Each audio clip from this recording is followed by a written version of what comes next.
Մարդիկ, դեպքեր, փաստեր։ Ինչպես էր կայանում նորանկախ Հայաստանի Հանրապետությունը։ Քաղաքականություն, պատերազմ, հաղթանակ։ Ինչպես էր կերտվում անկախությունը։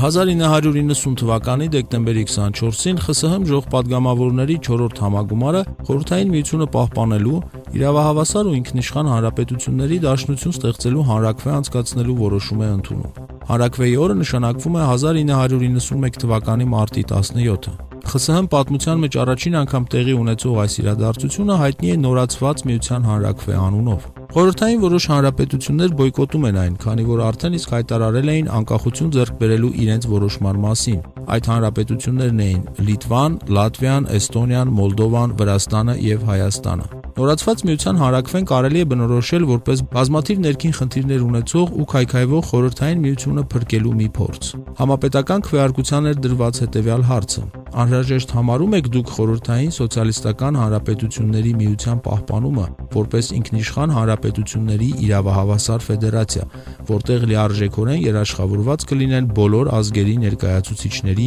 իրավունքներն ու ազատությունը։ ԽՍՀՄ Գերագույն խորհրդի նախագահ Անատոլի Լուկյանովը 1991 թվականի մարտի 18-ին հեռուստատեսությամբ ներկայացնում է հանրաքվեի նախնական արդյունքները, իսկ պաշտոնական տվյալներով խորհրդային 148.5 միլիոն քաղաքացիներից 113.5 միլիոնը կողմ է արտահայտվում ԽՍՀՄ-ի պահպանմանը։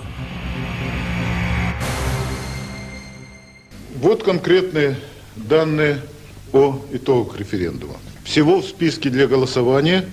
на референдуме было включено 184,2 миллиона человек. Участвовало в голосовании 147,5 миллионов человек. Сказали Союзу «да». 112,1 миллиона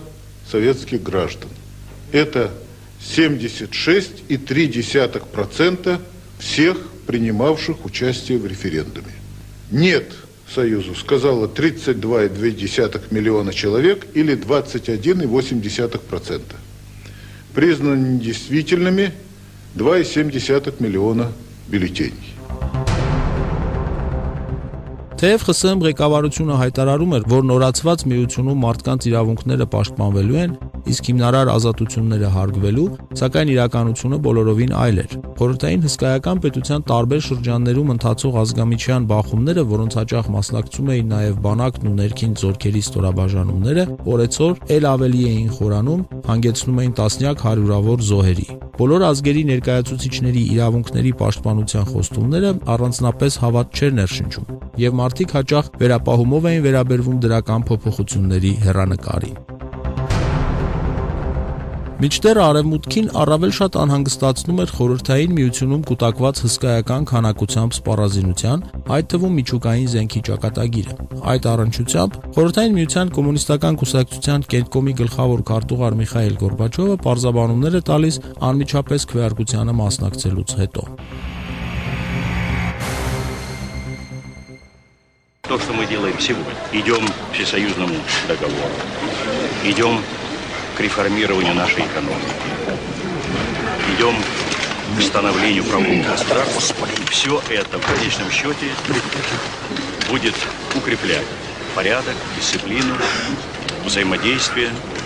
и создавать совершенно другую ситуацию, демократическую, в которой на демократических подходах решаться будут самые сложные вопросы. Я все сделаю, чтобы именно процесс преобразований демократических продолжался, и там, где нужно будет, и где будет в опасности судьба государства, народа, конституции, я использую все полномочия. Я убежден, что мы должны все сделать, чтобы решить без дальнейшего обострения, а уж тем более выхода на такие гражданские конфликты, которые бы означали противостояние целых мощных сил во всем, раскол общества. Я думаю, это нам удастся избежать.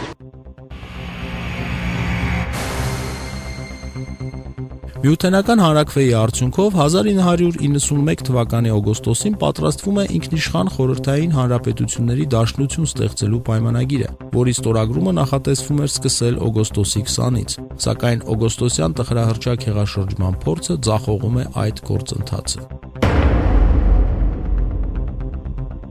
Իսկ ինչ դիրքորոշում ուներ Հայաստանի այն ժամանակվա ղեկավարությունը, ինչ վերաբերմունք կար Միութենական հանրաքվեի եւ անկախության նկատմամբ, եւ ինչպես էին պատկերացնում Լեռնային Ղարաբաղի խնդրի կարգավորումը ստեղծված իրավիճակում։ 1991 թվականի մարտի 1-ին Հայաստանի Հանրապետության Գերագույն խորհուրդն ընդունում է Հանրապետության տարածքում ԽՍՀՄ կազմից դուրս գալու հանրաքվե անցկացնելու մասին որոշումը։ Ըստ այդ որոշման հանրաքվեի ժամանակ Հայաստանի քաղաքացիները այո կամ ոչ պետք է պատասխանեին հետևյալ հարցին. Համաձայն եք, որ Հայաստանի Հանրապետությունը լինի անկախ ժողովրդավարական պետություն ԽՍՀՄ կազմից դուրս։ Հանրաքվեի անցկացումը նշանակվում է 1991 թվականի սեպտեմբերի 21-ին։ Հաշվի առնելով Խորհրդային Միության տարածքում տեղի ունեցող իրադարձությունները, որոշման մեջ Գերագույն խորհրդի նախագահությանն իրավունք էր վերապահված դեպքերի կտրուկ փոփոխությունների դեպքում արտահերթ հանրաքվե անցկացնելու մասին որոշում կայացնել։ Ռեսպուբլիկա Արմենիա թերթի 1991 թվականի մարտի 6-ի համարում լրագրող Արմեն Դուլյանը մանրամասնորեն ներկայացրել է հանրաքվեի վերաբերյալ Գերագույն խորհրդում տեղի ունեցած քննարկումները։ Հասարակական քաղաքական կազմակերպությունների մասին օրենքի ընդունումից հետո խորհրդարանը սկսեց նախօրեին հապճեպորեն ներկայացված հանրաքվեի մասին օրենքի նախագծի քննարկումը։ Օրենքն ընդունվեց առաջին ընթերցմամբ։ Միութենական պայմանագիրը, ասաց Էդուարդ Եգորյանը, նշանակում է միասնական սահմանադրություն, միասնական ֆինանսական, էներգետիկ, կապի, տեղեկատվության համակարգ, նշանակում է ամբողջատիրության պահպանում եւ վերջապես նշանակում է, որ հանրապետությունները զրկվում են միջազգային սուբյեկտ լինելուց։ Եվ մարտի 17-ի հանրաքվեի նպատակն է հանրապետություններին պարտադրել այդ պայմանագիրը։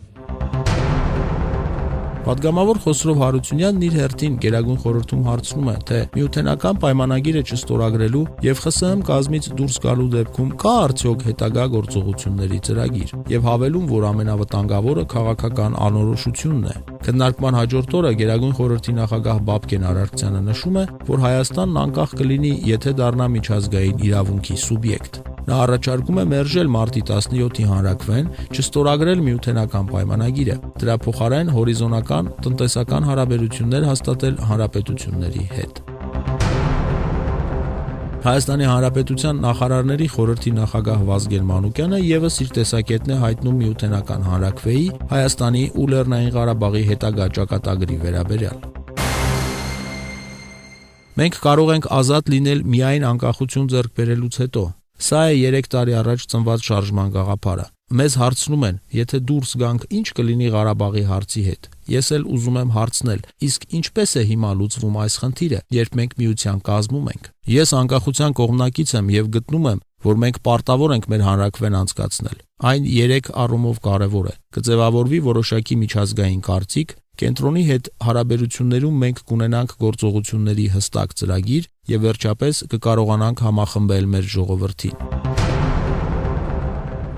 Միութենական հանրաքվեին մասնակցելու կամ չմասնակցելու հարցն ուղղակիորեն առնչվում էր նաև Լեռնային Ղարաբաղում ստեղծված իրադրության հետ։ Ադրբեջանը պատրաստ էր իր տարածքում անցկացնել հանրաքվեն, ինչից հետո անհասկանալի կդառնար Ղարաբաղի ճակատագիրը։ Հայ հասարակական քաղաքական շրջանակներին մտահոգում էր նաև թուրքական գործոնը։ 1991 թվականին Սոբեսեդնիկ շաբաթաթերթի 11-րդ համարում, պատասխանելով թղթակից Վարդան Ալոյանի հարցին, Գերագույն խորհրդի արտաքին հարաբերությունների հանձնաժողովի նախագահի տեղակալ Շավարժ Քոչարյանն ասում է, որ Հայաստանի աշխարհագրական դիրքի վերաբերյալ մտահոգությունները կապված Իրանի եւ Թուրքիայի հետ չափազանցություն են եւ ավելի շատ զգացմունքային են։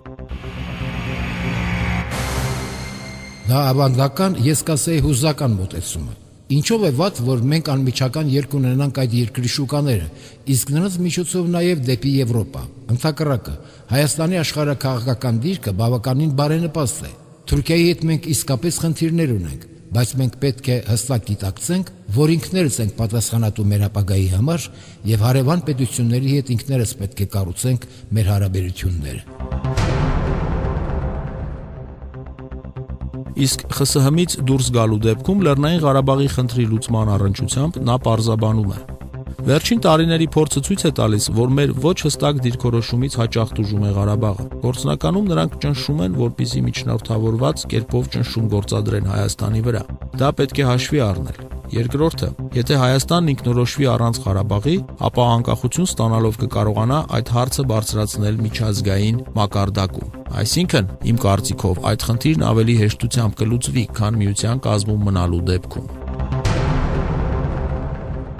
Թեև ԽՍՀՄ կենտրոնական իշխանությունը երաշխավորում էր մարդկանց իրավունքների պաշտպանությունը անկախ ազգային պատկանելությունից, սակայն հանրաքվեից շուրջ 1 ամիս անց Լեռնային Ղարաբաղում եւ Հայաստանի սահմանամերձ շրջաններում սկսվում է օղակ գործողությունը։ Խորհրդային Միության ներքին զորքերի եւ ադրբեջանական ՕՄՈՆ-ի գործողությունների հետևանքով հայաթափվեցին 20-ից ավելի հայկական գյուղեր, եղան հարյուրավոր զոհեր, հազարավոր մարդիկ բռնի տեղահանվեցին իրենց բնակավայրերից։ Այդ օրերին մամուլում տեսակետներ էին շրջանառվում, որ օղակ գործողությունը Հայաստանի իշխանությունների հանրաքվեին չմասնակցելու եւ Հայաստանում կոմունիստական կուսակցության գույքն ազգայնացնելու որոշման հետևանք էր։ Սոբեսեդնիկ 1991 թվական թիվ 20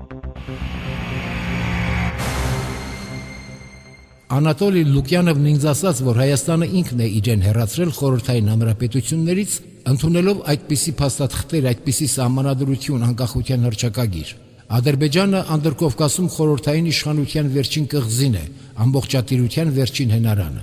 Հենց այն պատճառով, որ Հայաստանը ազգայնացրեց Կոմկուսի գույքը, ապա կուսակցականացրեց պետական հաստատությունները, կենտրոնը խորհրդային միության Կոմկուսը բացահայտորեն հանդես է գալիս Ադրբեջանի կողմից։ Տեղի ունեցավ կուսակցական եւ զինվորական իշխանության վտանգավոր միաձուլում, որն ամրացվում է բանակի ՆԳՆ-ի ադրբեջանական ՕՄՈՆ-ի ուժերով։ Գալինա Ստարավոյտովա, խորհրդային միության պատգամավոր, 1991 թվական։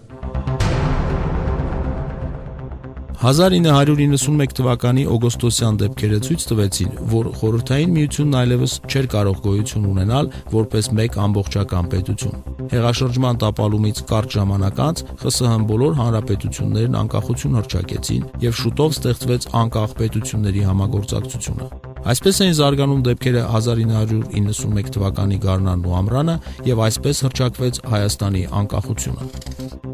Անկախության պատմություն հաղորդման համար նախատեսել էինք այսքանը։ Ձեզ հետ էր Միքայել Յալանուզյանը։ Ցտեսություն, կհանդիպենք հաջորդ ուրբաթ։